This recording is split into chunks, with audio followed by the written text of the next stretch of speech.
아멘. 평생 열심히 일하고 돈을 모아서 하나뿐인 자식을 위해 다 써버린 한 할아버지의 이야기입니다. 그의 노후는 너무나도 초라했습니다. 몇 푼 안 되는 노령연금을 쪼개 쓰는 할아버지는 친구를 만나기도 눈치가 보여 자주 외출도 못합니다. 그러다가 정말 절친 중에 한 명인 친구가 이민을 갔다가 잠시 귀국했다는 이야기를 들었습니다. 친구와 만나서 잠시 회포를 풀고 싶었지만 주머니 사정이 여의치 못했습니다.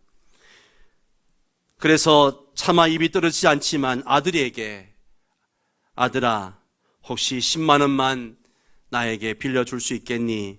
라고 했습니다. 그때 아들이 한숨을 쉬면서 말합니다. 아버지, 손자가 내년에 학교 들어가요.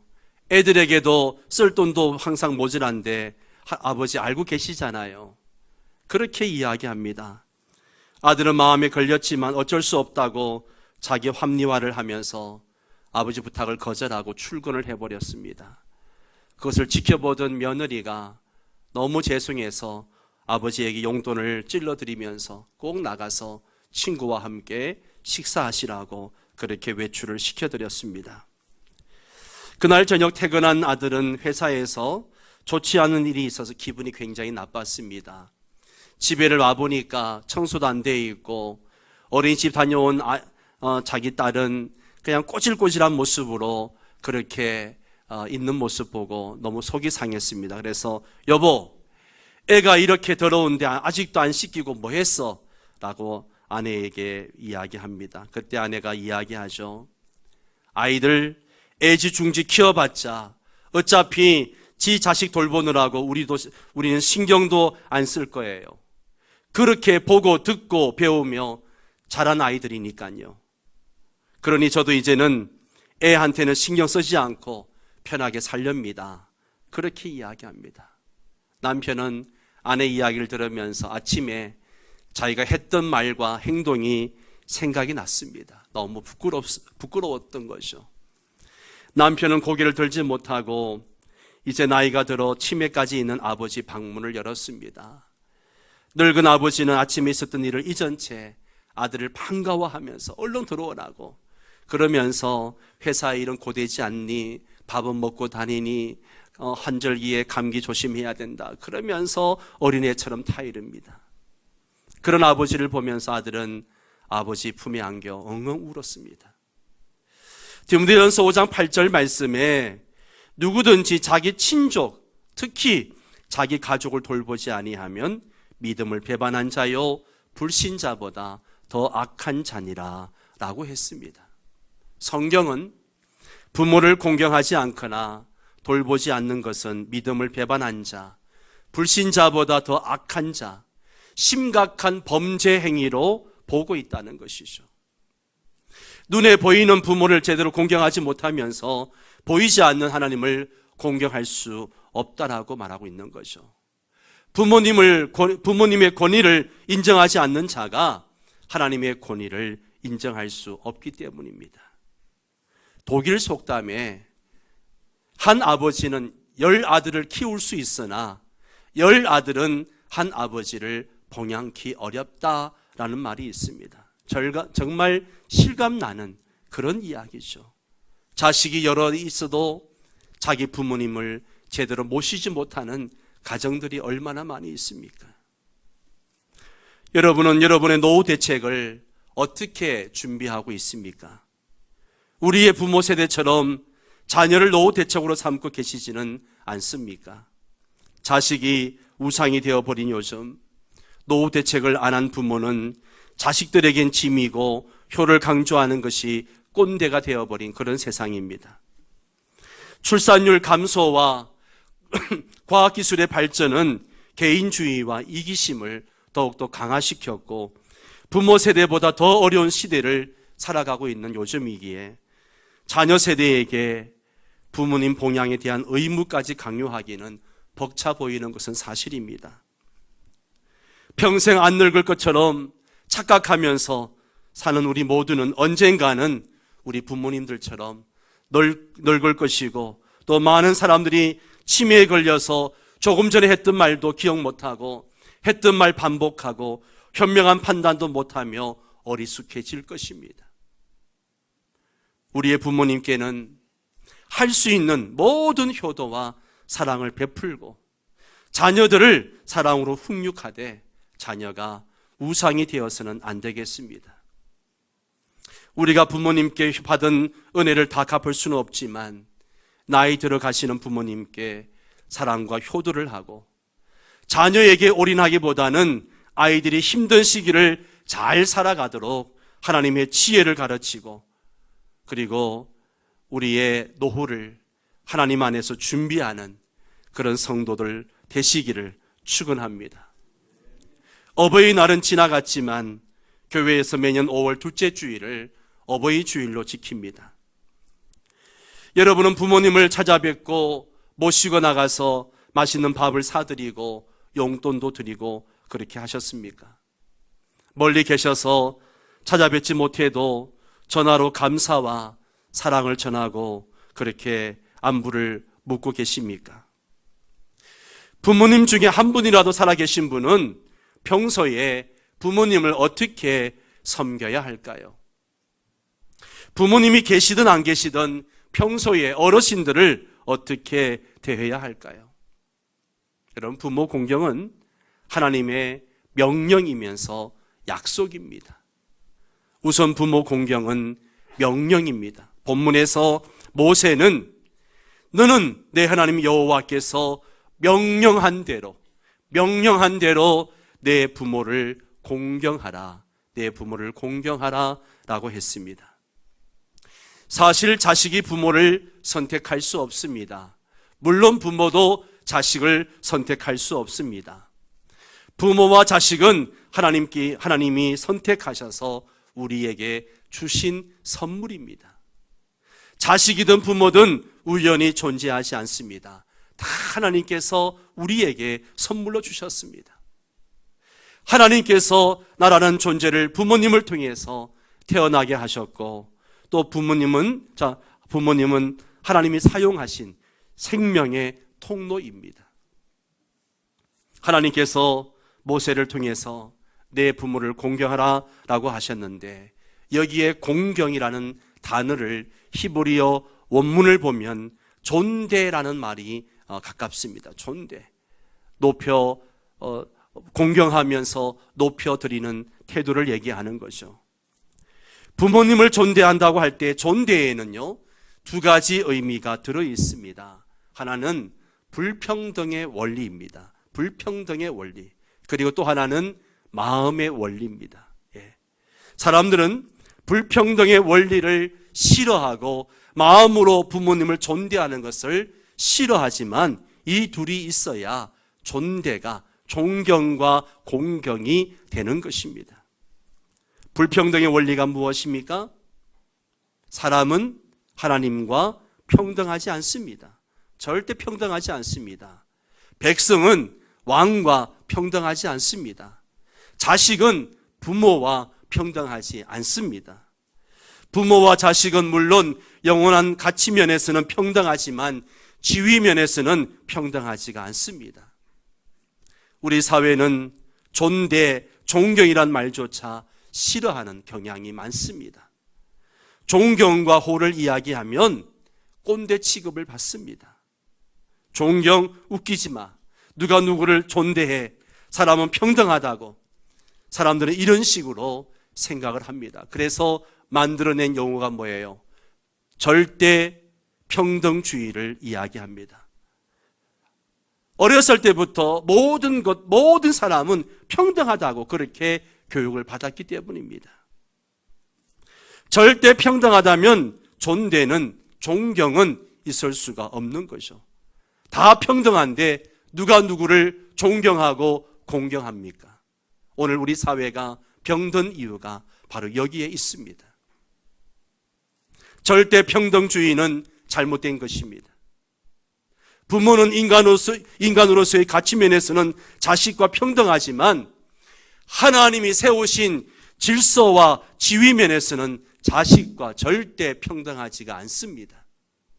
자식은 하나님이 부여하신 부모의 권위를 인정하고 부모를 공경해야 합니다.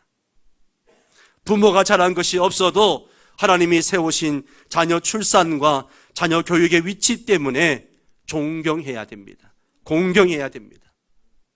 부모를 공경하지 않는 것은 하나님을 공경하지 않는 것이고, 부모를 공경하지 않는 것은 부모를 공경하는 것은 하나님을 공경하는 것입니다. 부모님이 밖에 외출하셨다가 들어오시면 자녀들은 자리에서 일어서야 합니다. 어르신이 들어오시면 일어서야 합니다. 이런 얘기하면 꼰대라는 이야기를 많이 듣죠. 그러나 여러분, 아무리 캐캐묵은 가르침이라고 하더라도 하나님의 질서와 권위의 영원한 원리는 변하지가 않습니다. 백발 앞에서 일어서라는 것이 성경의 가르침입니다. 어르신이 들어오시면 자리를 양보해야 됩니다. 어르신에게는 말도 부드럽게 해야 합니다. 어르신에게는 표정도 부드럽게 해야 합니다. 어르신에게는 꼬박꼬박 말대꾸하지 말아야 합니다. 부드럽게 말씀드릴 수는 있지만 일일이 마디마디마다 대꾸하면 안 되는 거죠.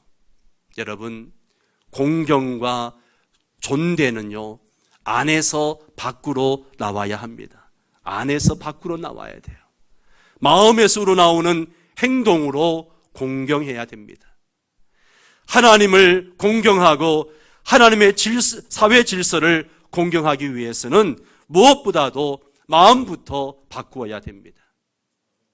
하나님의 절대 주권을 신뢰하는 마음으로 부모님을 존대해야 합니다. 그리스도를 신뢰하는 마음으로 부모님을 존대해야 됩니다.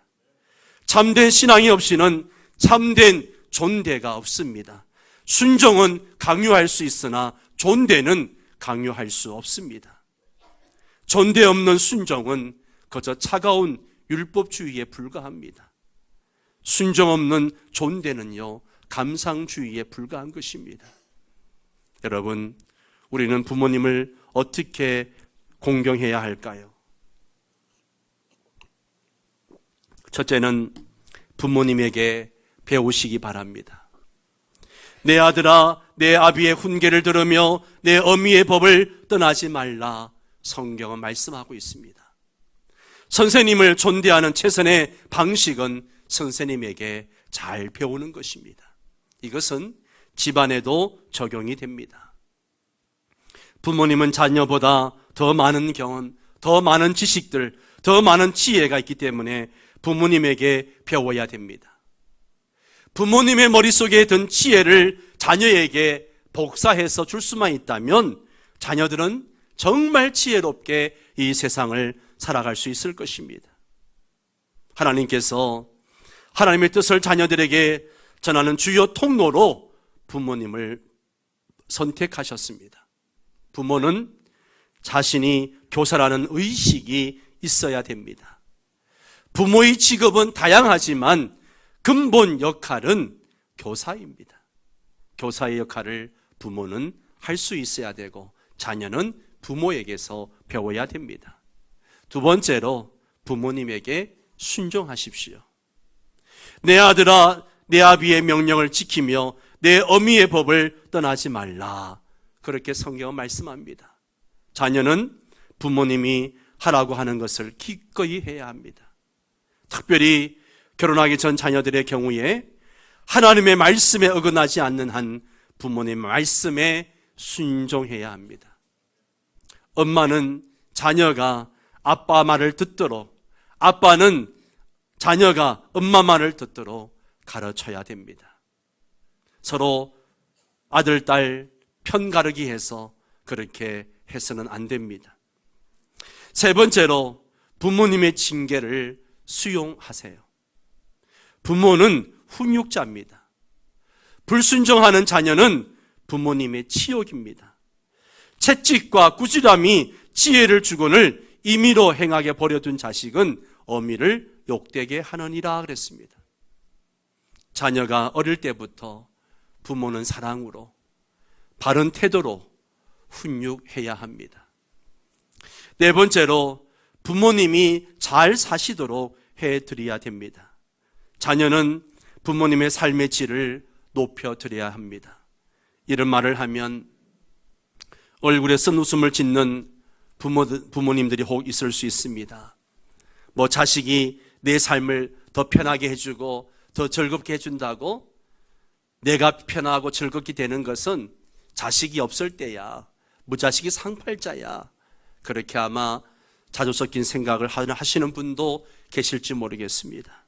그러나 성경은요, 지혜로운 아들은 부모에게 기쁨을 준다고 했습니다. 자녀를 보기만 해도, 자녀의 말을 듣기만 해도, 자녀와 함께 있기만 해도 행복한 것이죠. 남의 나라 이야기 같습니까? 그렇지 않습니다. 자녀가 부모님의 몸과 마음을 기쁘게 해드려야 됩니다. 물론 성인 자녀가 부모를 분양하지만 어린 자녀라도 부모님의 일손을 돕고 부모님을 도와드려야 됩니다. 아무리 어린 자녀도 부모 부양을 목표로 삼고 살아야 됩니다. 유대인들은요, 자녀가 가난해서 부모를 부양할 수 없으면 집집마다 다니면서 구걸을 해서라도 부모를 부양하라고 그렇게 가르치고 있습니다. 옛날에 대단히 몸이 약한 할머니가 한 분 계셨습니다. 할아버지가 할머니를 홀로 남겨둔 채 세상을 떠나자 이제 할머니는 아들네 집에서 함께 살게 되었습니다. 아들과 함께 살게 된 할머니는 하루하루 시간이 지남에 따라서 너무너무 쇠약해지셨습니다. 하루가 다르게 눈도 침침해지고 귀도 어두워졌습니다. 식탁에 앉아 식사할 때도 앞이 어른거리고 잘 안 보이니까 음식을 더듬어서 겨우 드실 정도였습니다. 숟가락에서 완두콩을 떨어뜨리고 국물을 흘리기도 합니다. 아들과 며느리는 할머니가 자꾸 음식을 흘리고 그릇을 엎고 하자 분통이 터졌습니다. 할머니를 호되게 뭐라고 합니다. 어느 날 할머니가 또 밥을 먹다가 식탁에 있는 우유를 엎질러 가지고 식탁과 옷을 다 버리게 되었습니다. 그러자 아들 부부는 여러 가지로 논의한 끝에 엄마 식탁을 따로 만들기로 했습니다. 그래서 거실 한쪽 구석에다가 엄마 식탁을 따로 만들어서 혼자 식사를 드시게 했습니다. 홀로 앉은 할머니는 눈물이 가득 고인 눈으로 건너편 식탁에 앉아있는 식구들을 바라봅니다. 식사 중에 다른 식구들이 가끔 말을 걸 때도 있었지만 대개가 엄마가 음식을 쏟는다든지 숟가락을 떨어뜨리면 잔소리하는 게 전부였습니다. 어느 날 저녁에 오후에 어린이집 다녀온 어린 딸이 거실에서 블록을 열심히 만들고 있습니다. 아버지가 보니까 너무 기특하거든요. 그래서 아들이 아버지가 그 딸에게 묻습니다. 뭐 하고 있니? 예, 식탁 만들고 있어요. 그래? 이 식탁 누구 건데? 엄마 아빠 거요. 나중에 저 어른이 되면 언젠가는 엄마 아빠도 구석에서 식사할 수 있도록 제가 식탁을 만들고 있어요. 이 말에 엄마 아빠는 충격을 받았습니다. 그리고는 할머니한테 가서 죄송하다고 얘기하고 같이 식탁에서 음식을 먹게 되었습니다. 그때부터 식구들은 할머니와 함께 식사를 했고 할머니가 가끔씩 음식을 쏟거나 수저를 떨어뜨려도 싫어하는 기색을 보이지 않았습니다. 사랑하는 성도 여러분, 우리도 언젠가는 늙습니다. 늙으면 이 할머니처럼 그렇게 거동이 불편하고 남들에게 부담을 주고 짐이 되기도 하고 그럴 수 있습니다. 그래도 여러분, 늙으신 부모님을 잘 공경하는 여러분 되시기를 바랍니다. 사람들은 부모님을 공경하라는 하나님의 명령을 곧잘 받지 않고 실천하지 않습니다. 내 부모를 공경하라. 그리하면 내 하나님 여호와가 네게 준 땅에서 네 생명이 길고 복을 누리리라. 하나님의 약속을 믿지 않고 기대하지도 않는 경우가 많습니다. 특히 예수 믿는 사람들도 그것은 그저 성경 속에 있는 이야기야 라고 생각을 합니다. 우리는 사람들의 이런 악한 생각을 따라가지 말고 하나님의 약속의 말씀을 믿고 기대해야 합니다. 부모를 공경하면 반드시 땅에서 생명이 길고 복을 누리게 된다라고 성경은 말하고 있습니다. 자녀가 부모님을 홀대하면 화를 당합니다. 아버지와 어머니를 조롱하면 어떻게 될까요? 아비를 조롱하며 어미 순종하기를 싫어하는 자의 눈은 골짜기의 까마귀에게 쪼이고 독수리 새끼에게 먹히리라. 굉장히 무서운 말씀이죠? 예, 무서워하라고 기록해 놓으신 말씀이에요. 부모님을 홀대할 때 무슨 결과가 온다라고 하나님이 지금 경고하고 있는 말씀인 것입니다. 부모님을 또 저주하면 어떻게 될까요? 자기의 아비나 어미를 저주하는 자는 그의 등불이 흑암 중에 꺼짐을 당하리라. 여러분, 내가 언제 저주했나 싶죠? 내가 언제 부모님을 저주했습니까? 그렇게 얘기하는 사람이 있을 것입니다. 여러분, 부모님을 가볍게 여기는 것이 저주의 시작입니다. 부모를 가볍게 여기고 무시하는 것이 저주의 시작이에요. 우리는 부모를 가볍게 여기거나 멸시하거나 무시하지 말아야 합니다. 부모님을 거역하면 일평생 삶의 처절한 결과를 맛보게 됩니다. 부모님이 돌아가시면 처절하게 통곡합니다. 산 효자가 아니라 죽은 효자가 되죠. 죽은 효자는 후회에 사로잡혀 살지만 산 효자는 사랑에 사로잡혀 삽니다. 죽은 효자가 되지 말고 산 효자가 되어야 합니다. 사람들에게 부모 공경을 했습니까? 라고 물어보면 대부분 하지 않았다는 대답을 합니다. 부모님을 멸시하는 자녀는요, 바보와 같습니다. 지혜로운 아들은 아비를 즐겁게 하여도 미련한 자는 어미를 업신여기느니라 라고 말했습니다. 부모님을 멸시하는 사람은요, 하나님의 복을 차버리기 때문에 바보인 것이죠. 인생의 가시밭길에 스스로 뛰어드는 것이니까, 기름을 지고 불 속에 뛰어드는 것이니까 그 사람은 바보인 것이죠. 부모님을 존대하면 복을 받습니다. 부모님을 존대하면 복을 받습니다. 하나님은 우리의 세상의 삶을 염두에 두시고 주신 말씀입니다. 세상은 우리를 잘 살게 하는 것이 무엇인지 아는 것처럼 그렇게 이야기하지만 사실은 잘 알지 못합니다. 목마른 사슴이 마치 소금물을 마시는 것과 같은 거죠. 하나님은 우리가 잘 사는 것이 무엇인지 완벽하게 아십니다. 부모, 스승, 목회자, 위정자에게 순복하는 자들에게 하나님은 복을 선언하고 계십니다. 하나님의 약속은 현세에만 적용되는 것이 아닙니다.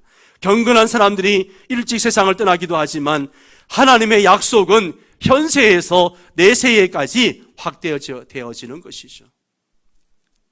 효성이 지극하면 돌 위에도 풀이 난다라는 말이 있습니다. 부모님에게 효도하면 하나님께서 불가능한 일도 이루어 주십니다. 한 소년이 있었습니다. 이 소년은 어릴 때 꿈이 바다를 정복하는 것이 꿈이었습니다. 그래서 그는 정말 큰 선박 회사에 취직을 하게 됐고, 그리고 그 큰 배를 타고 이제 먼 나라로 떠날 준비를 하게 되었습니다. 배에다가 짐을 다 싣고 난 다음에 어머니께 작별 인사를 드렸습니다. 그때 어머니는 슬픈 표정으로 눈물을 흘리면서 아들을 향해서 너를 떠나보내는 것이 너무 괴롭구나. 엄마와 함께 있으면 되지 않겠니? 라고 말씀하셨습니다. 평소에 효심이 지극했던 소녀는 어머니 눈물을 보고 항해를 포기했습니다. 어머니는 아들의 손을 꼭 잡으면서 고맙다고 하시면서 부모를 공경하는 자녀는 복을 받는단다. 그렇게 성경 말씀을 들려주었습니다. 하나님 말씀대로 너도 복을 받을 것이다 라고 말씀하시면서 그날부터 어머니는 효자 아들을 위해서 매일매일 눈물의 기도를 드렸습니다. 이 아들은 위대한 지도자로 성장을 했습니다. 그 사람이 바로 미국의 초대 대통령을 지낸 조지 워싱턴이었습니다. 부모님을 공경하는 자녀는 장수하며 결코 망하지 않고 복을 받습니다. 부모님으로부터 기도 지원을 받는 자녀는요, 반드시 하나님의 복을 받습니다. 여러분, 자녀들을 위해서 기도 많이 하시기 바랍니다. 기도하는 자녀는 망하지 않습니다. 부모님을 무시하거나 당연시하지 마십시오. 부모 없는 고아들을 부러워하지 마십시오. 혈육의 부모님이 안 계시면 이웃과 교회 어르신들을 부모님 대신 섬기시기 바랍니다. 잘 섬기십시오. 우리 교회에도 70세 이상 되신 어르신들이 100명이 넘습니다. 어르신들을 잘 섬기시기 바랍니다. 이상적인 가정은 예수님이 주인인 가정입니다. 부모와 자녀들이 구원을 받은 가정입니다. 주님께서 모든 것을 다스리시는 가정이 가장 이상적인 가정입니다. 부모는 자녀를 주 안에서 교육하고 자녀는 부모님을 공경합니다. 이런 가정에서 상처는요, 최소화되어지게 되고 실수는 지혜로 성화되어집니다. 그러나 사실 이런 가정은 드물죠. 대부분의 가정은 상처가 많습니다. 많은 가정이 깨어져 있습니다. 왜 그럴까요? 이런 가정은 죄가 주인이기 때문에 그렇습니다. 상처와 고통이 너무 깊고 너무 많습니다. 말로 표현할 수 없습니다. 하나님의 명령에 불순종하면 저주와 혼란과 고통의 인생이 찾아오는 것입니다. 가정에 단 한 가지 희망은요, 구원자 예수 그리스도를 믿는 것입니다. 그분 안에 놀라운 축복이 있습니다. 공경할 줄 몰라서 부모님을 공경 안 합니까? 그런 경우도 들어있겠지요. 공경할 줄 몰라서 알아도 부모를 공경하지 않습니까? 알면서도 안 하고 아예 하고 싶지도 않고 마음이 움직이지도 않습니까? 혹 부모님과 의절을 하고 지내고 있는 분이 계십니까? 그렇다면 오늘부로 찾아가셔서 용서를 구하고 그리고 사과하십시오. 부모님이 돌아가시기 전에 어서 속히 마음을 바꾸시기 바랍니다. 죽은 효자 되지 말고 산 효자 되시기 바랍니다. 나의 자식들도 먹고 살기 바쁜데 무슨 말씀이냐고요? 아닙니다. 부모님을 공경하라는 하나님 말씀에 순종하는 것은요, 거룩한 투자입니다. 하나님은 약속대로 반드시 복을 주십니다. 지금은 곡식이 없어도 씨를 뿌리면 나중에 먹을 것이 많습니다. 지금 어려워도 부모님을 존대하는 것은 미래를 위해 축복의 씨를 뿌리는 것입니다. 부모가 내게 뭘 해줬냐고 그렇게 말하고 싶습니까? 부모가 내게 거추장스럽습니까? 부모가 창피합니까?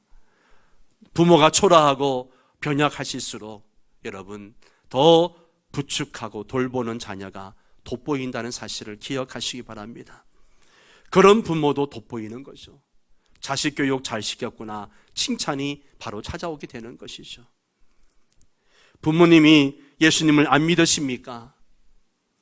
부모님이 돌아가시고 난 다음 제사 지내려고 하지 마시고 돌아가시기 전에 전도해서 꼭 예수 믿게 하십시오. 평소에 부모님을 공경하는 사랑의 행위를 꾸준히 보여주시기 바랍니다. 기도하면서 복음 한마디라도 전해주십시오. 복음이 부모님의 영혼의 메아리가 되게 해주시기 바랍니다. 사랑하는 부모님이 영원한 불못에 들어가서 영혼의 고통받게 내버려 둘 수 없지 않습니까? 여러분, 부모님은요, 짐이 아니라 축복입니다. 따라서 합니다. 부모님은 짐이 아니라 축복이다. 그렇습니다. 부모님은 우리가 철이 들어 효도할 때까지 무작정 기다려 주시지 않습니다. 자식이 효도하고 싶어도 어버이는 기다리지 않습니다. 아직도 기회 있을 때에 부모님을 잘 섬김으로 자자손손 복을 받고 여러분의 가정이 신앙의 명문가가 되는 은혜가 있기를 주의 이름으로 축원합니다.